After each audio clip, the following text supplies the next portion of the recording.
Ladies and gentlemen, we are live and welcome on into Hazley's Hot Takes. I'm your host, Clint, host of the sports talk show Hazley's Hot Takes. And tonight we'll be previewing game 3 of the NBA Finals between the Oklahoma City Thunder and the Indiana Pacers.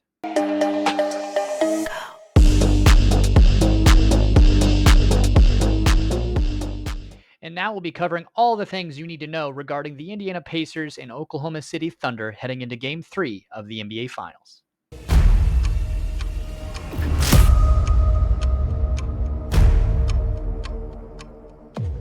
And the storylines coming into game 3 of the NBA Finals for the Oklahoma City Thunder.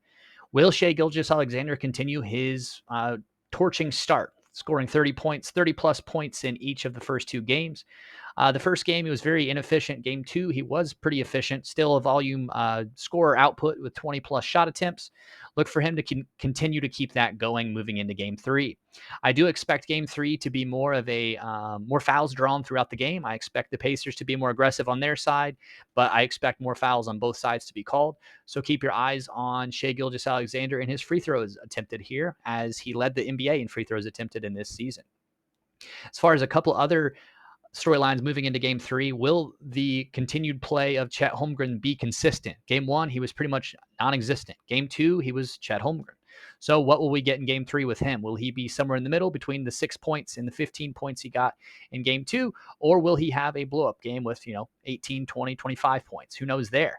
Really hard to tell. He does have a decent matchup, but not really overall. It kind of cancels out with Miles Turner there, or Pascal Siakam, or Obi Toppin, whichever one is on him at that time.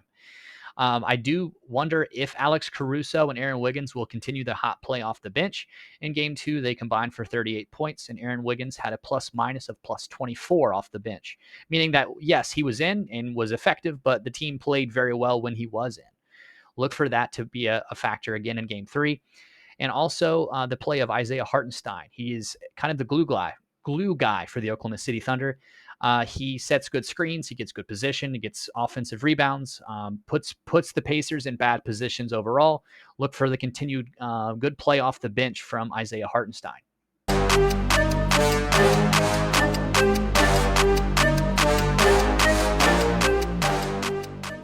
And the storylines for the Indiana Pacers going into game 3 of the NBA Finals will be, guys, we just got to pretend like game 2 didn't happen. You know, the Men in Black movie where he has the thing and goes, look at this, and kind of flashes you and you forget everything. It's pretty much what the Pacers have to do from game 2. Not much to really take away from the game overall. Everybody was kind of inefficient. Didn't get a bunch of shot attempts up, and I expect literally the polar opposite coming into game 3 for the Indiana Pacers. I expect Pascal Siakam to be more efficient and more volume driven as well. I expect Tyrese Halliburton to get his hands more involved as far as a playmaker side of things. I expect Miles Turner to be more involved. Really, essentially, I expect the main key contributors of the Indiana Pacers to be more involved from game 2 to game 3.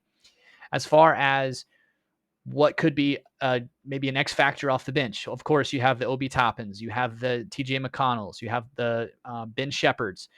One of those guys is going to have to step up, because between Aaron Wiggins and Alex Caruso, one of them is going to step up, or Isaiah Hartenstein. So you got to have somebody that steps up on your side as far as the bench goes to match the output from the Oklahoma City Thunder bench.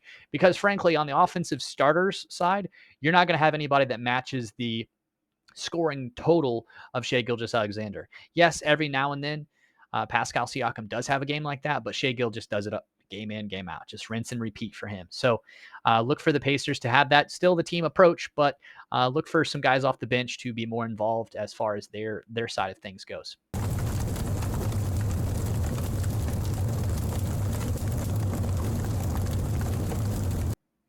And it's time for Hazley's Hot Take. My hot take for Game 3 of the NBA Finals will be that Shai Gilgeous-Alexander will be held under 30 points for the first time in the NBA Finals. I believe he will have a tough night getting it going as far as rhythm goes, and I believe he'll struggle throughout. Could end up with like 28 points, and I still be right. So bear with me on that one.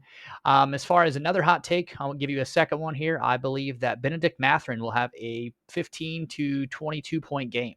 I believe the Pacers are looking for that punch off the bench, and I believe that he can provide it. As far as the matchup goes, he might be matched up against Caruso or Carson Wallace or Isaiah Joe, and I think he's more physical than all 3 of those guys. So I predict that Bennedict Mathurin will get 15 plus points in Game 3.